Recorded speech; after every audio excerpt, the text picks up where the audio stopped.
All right, Shalom. First and foremost, I want to give all praises to Yahweh, Bahashem, Yahweh Shai. I want to give a double honor to the elders and the apostles who rule well, and a salutation to the Akim pushing his truth and sincerity around the four corners of this earth. Today I'll be coming out with a little lesson. I'll be coming out of Baruch 4. I don't really have a title yet, so I'm going to call Yasharala. Let's get to it. This is Baruch chapter 4, verse 1. This is the book of the commandments of Yahweh, and the law that endureth forever. All they that keep it shall come to life, but such as leave it shall die. That's plainly stated right there. If you follow the law, statutes, commandments of Yahweh Hashem Yahweh Shai, you will come to life. You will receive eternal life. You will receive the kingdom. You will receive the promises of the Lord and what he promised you that will come following these law, statutes, and commandments. Verse 2. Turn thee, O Jacob, and take hold of it. Walk in the presence of the light thereof, that thou mayest be illuminated. Turn thee, O Jacob. Turn thee, O Israel. Turn back to the law, statutes, and commandments of Yahweh Bahashem Yahweh Shai. Walk in the light. Walk in truth. So that mayest be illuminated. That thou may know the ways of the truth. That thou mayest be enlightened in truth and of truth. Give not thine honor to another, nor the things that are profitable unto thee to a strange nation. Just give not thine honor to another. I mean, don't give your respect to another. Don't give the things that are profitable, that are beneficial to you. You know what I'm saying? Unto a strange nation, which Israel has done that. The 2/3 of Israel have done that.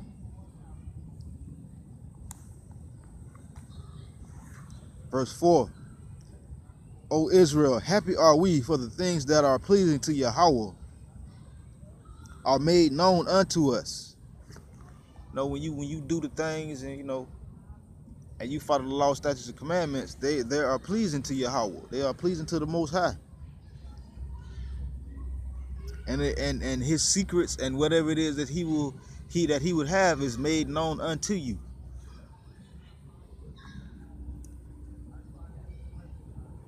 Verse 5. Be of good cheer, my people. The memorial of Israel, the memory of Israel. The Most High say, be of good cheer. Be happy, be rejoiceful. Verse 6. You were sold to the nations, not for your destruction, but because ye moved Yahweh to wrath, ye were delivered unto the enemies. So, I mean, basically, the reason why Israel over here in this place in Babylon right now, the Most High, he didn't send them over here to be destroyed, but 2/3 of Israel are gonna get destroyed, and Jacob, he's been getting destroyed here lately because he's not been heeding and hearkening and following the law, statutes, commandments of Yahweh Bahashem Yahweh Shai.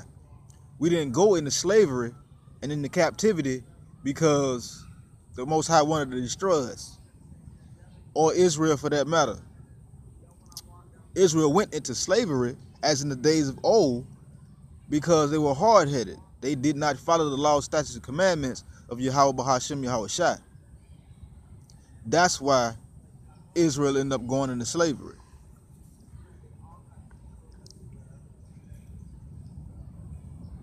Verse 7, for ye provoked him that made you by sacrificing unto devils and not to Yahweh.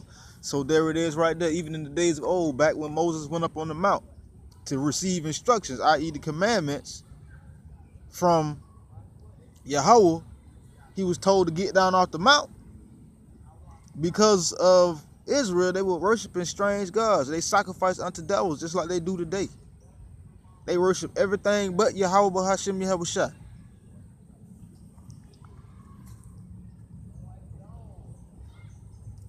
Verse 8, ye have forgotten the everlasting power, Yahweh, that brought you up, and ye have grieved Jerusalem that nursed you. They forgot the Most High. They forgot him. They forgot the fact that he raised them up out of bondage. They forgot their power. And you grieve Jerusalem. Jerusalem was a people before it was a place. But in this term, it may be talking about Jerusalem as a place.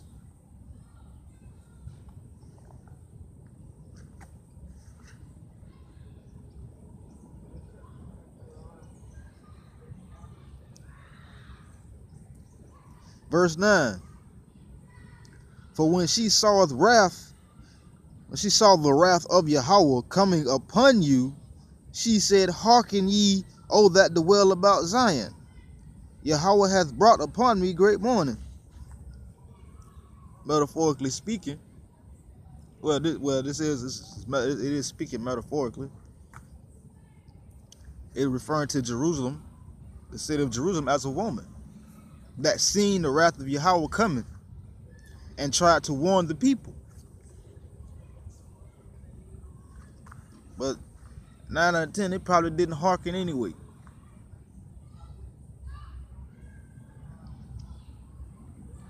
Verse 10. For I saw the captivity of my sons and daughters, which the everlasting brought upon them.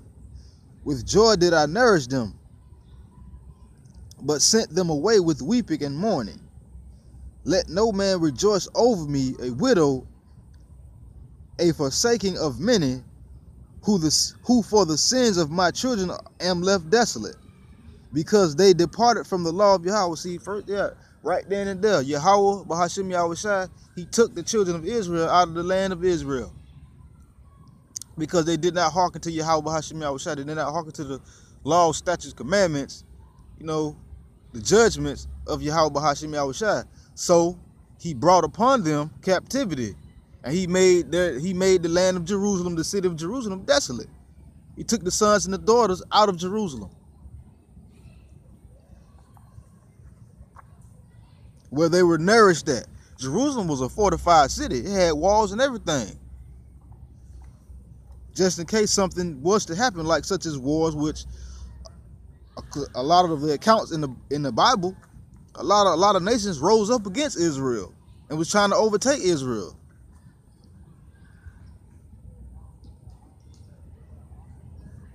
Verse 13.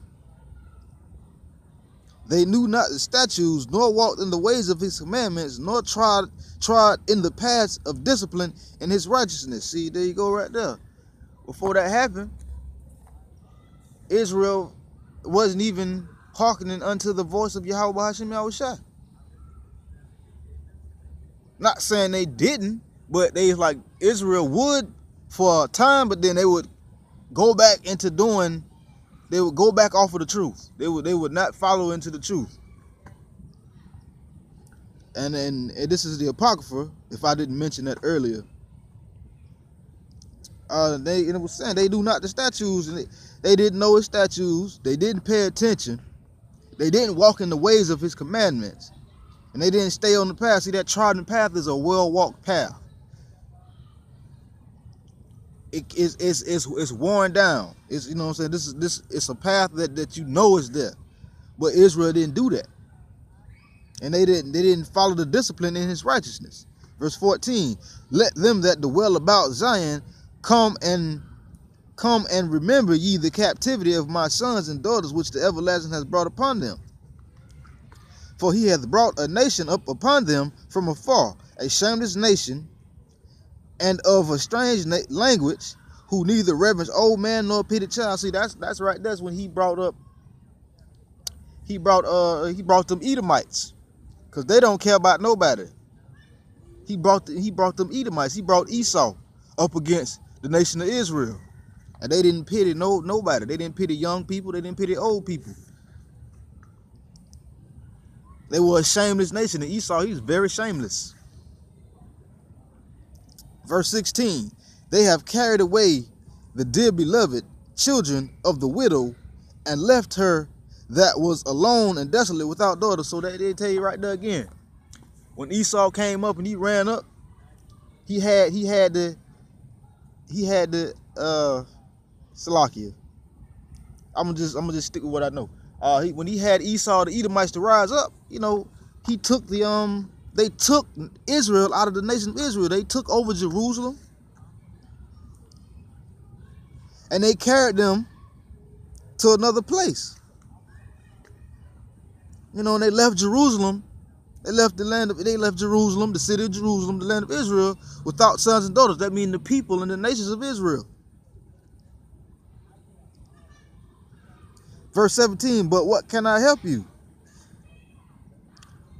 For he that brought these plagues upon you will deliver you from the hands of your enemies. So even though Yahweh B'Hashem Yahushua, he took the nation of Israel out of Jerusalem and out of the land of Israel, he's the only one that can deliver them back into Israel.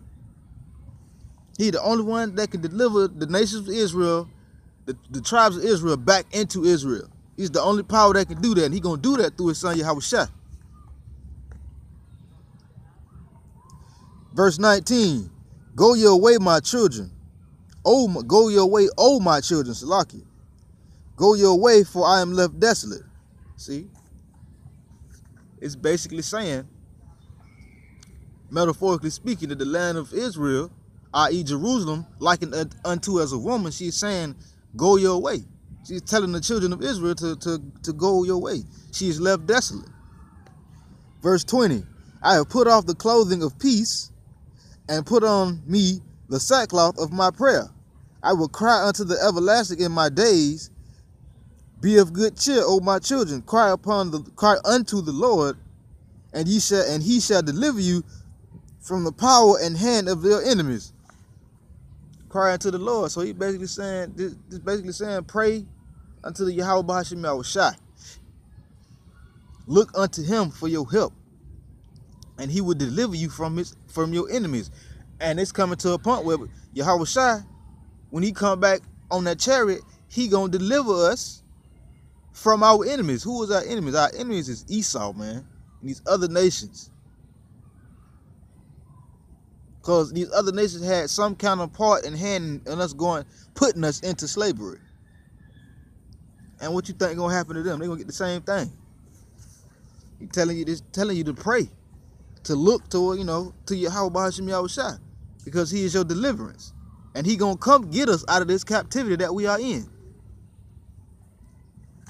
Verse 22, for my hope is in the everlasting, that he will save you, and joy is come unto me from the Holy One, because of the mercy which shall soon come unto you from the everlasting with our Savior. So here soon, man, Yahweh B'Hashem Yahushua gonna come save us out of this captivity. He gonna come get us out of this and deliver us back to our own land from which we came. For I sent you out with mourning and weeping, but Yahweh will give you to me again with joy and gladness forever. That right there again. Our deliverance is coming from Yahweh B'Hashem Yahushua. He gonna deliver us back to the land of Israel, back into the cities of Jerusalem. He gonna take us back to where we belong. I.e., reading Baruch is likening Israel and Jerusalem as unto a woman. So basically, the woman, her children are gonna be returned back to her, and she's gonna receive them with gladness and joy and happiness forever. She sent us out with mourning. I mean, she didn't want to let go. She didn't want to let go, but at the same time, she couldn't do nothing against the Most High, because he's ultimately in control. Verse 24, like as now the neighbors of Zion have seen your captivity, so shall they shortly see your salvation from our power, Yahweh B'Hashem Yahushua, which shall come upon you with great glory and brightness of the everlasting. The other nations seen us go into captivity, and shortly they're going to see us come out of captivity. These other nations know we are the children of Israel, and they know that we are over here in what they call America, which is Babylon, spiritually Sodom and Egypt. This is our captivity. They know this. Israel are the only people that don't know this. 2/3 of Israel, I would say, don't know this. But people are slowly starting to wake up. the elective, the hopeful elective Israel, and the 1/3 of women and children that the Most High is having to hear His words and to wake up to the truth.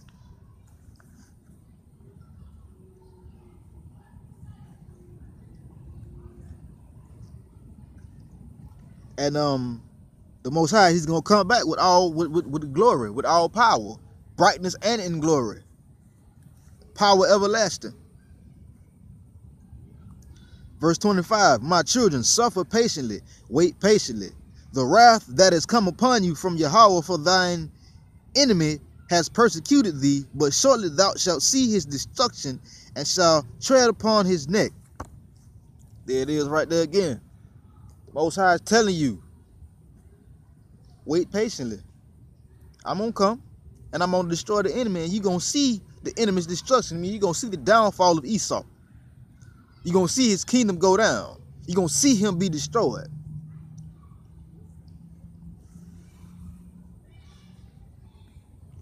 And you're going to tread upon his neck. You're going to walk all over. I mean, you're going the position that Esau got Israel in this state over here, in this country, we're going to have him in that same position. Verse 26. My delicate ones, that was verse 25. If I said 25, Salakia, but now I'm on verse 26. My delicate ones have gone rough ways and were taken away as a flock caught of the enemy. See, a flock, that's a flock, you know, a sheep. Sheep are a flock. You got cattle, they are herds. But sheep, they are known as a flock instead of a herd. Because, you know, basically, the wolf came in and attacked and took all the sheep. Roughly paraphrasing just an analogy. Verse 27. Be of good comfort, O my children, and cry unto Yahweh, for ye shall be remembered of him that brought these things upon you. Be of good cheer. Be glad. Because when you brought back into the remembrance of who you are, and you know the name of Yahweh B'Hashem Yahushai, you call on that name, the Most High, he gonna remember you. He gonna remember. He remembered it. He ain't forgot about this. He know what's going on. This ain't out of his control. He brought these things upon us because of disobedience, but he still remembers, and he still is going to deliver the nation of Israel. Verse 28. For as it was your mind to go astray from Yahweh, so being returned, seek him 10 times more. As your mind, in your heart, the nation of Israel strayed away from Yahweh, B'Hashem Yahushua. They strayed away from the law, statutes, and commandments. You know, that's why this happened. That's why this captivity happened again. Think about it. Israel went into captivity in Egypt the first time for how long? 400 years. We've been in this captivity for how long? Well, what did it be, about what, 2019, 2018? It'd be pretty much 400 years.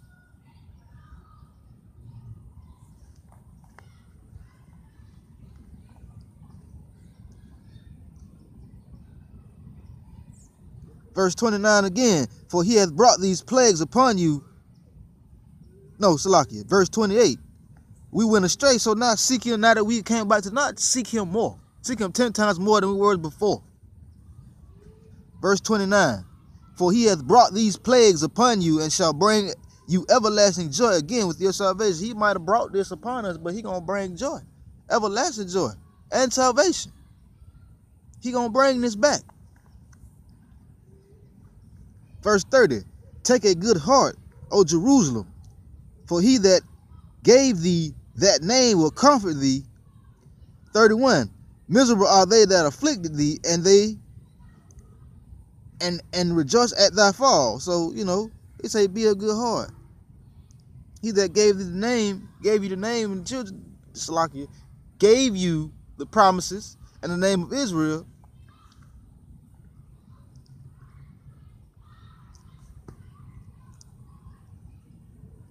He gonna comfort you. The Most High is gonna comfort you.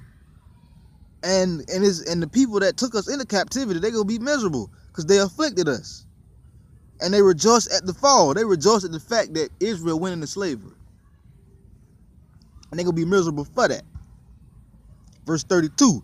Miserable are the cities that which thy children served. Miserable is she that received their son. So this place going to get destroyed, and any other place that accepted Israel into captivity.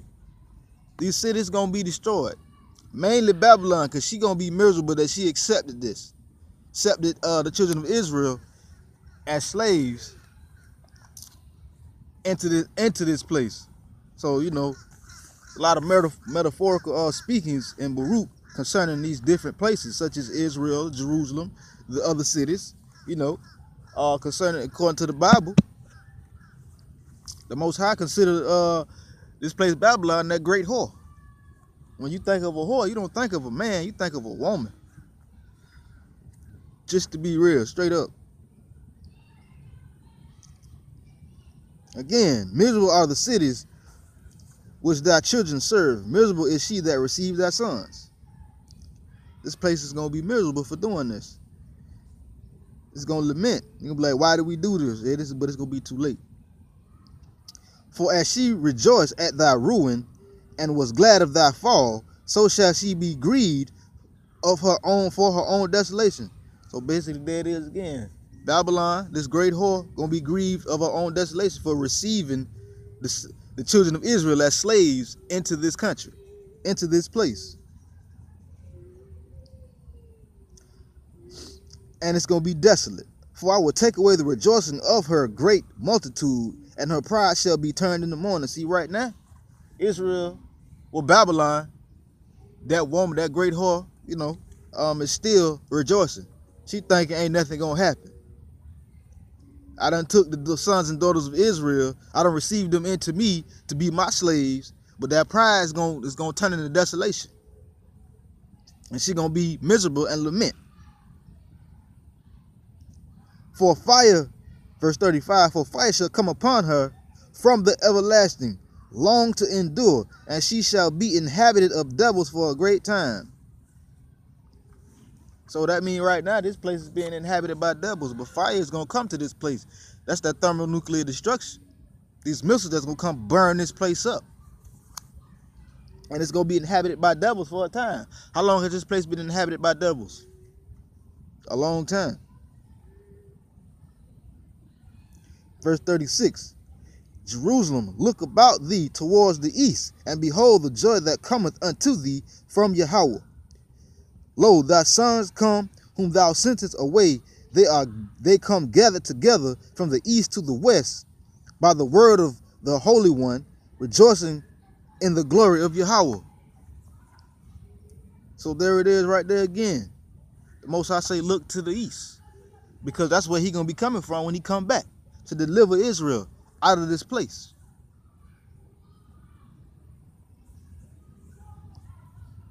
Behold, joy cometh. Yahweh Bahashim Yahweh Shai coming back on that cloud, which is that chariot. That's joy. And that's deliverance. And that's peace. And he going to return us back to Israel, our land, which we were sent out of because of disobedience. And it made Yahweh mad, wroth with us. But be of good cheer, because he's going to return us back. Again, I'm going to read verse 37. Lo, thy sons come, whom thou sentest away. They come gathered together from east to west. They come gathered together for all four corners of the earth. By the word of the Holy One, rejoicing in the glory of Yahweh. The Most High is bringing the nation of Israel, the 12 tribes, back together. From east to the west. From one end of the earth to the other end. He's bringing Israel back. And he's going to deliver Israel back into the land which he gave our forefathers, Abraham, Isaac, and Jacob. So that we may be rejoiced forever. Our deliverance is coming. And with that, I want to give all praise to Yahweh Bahashim Yahushua yet again.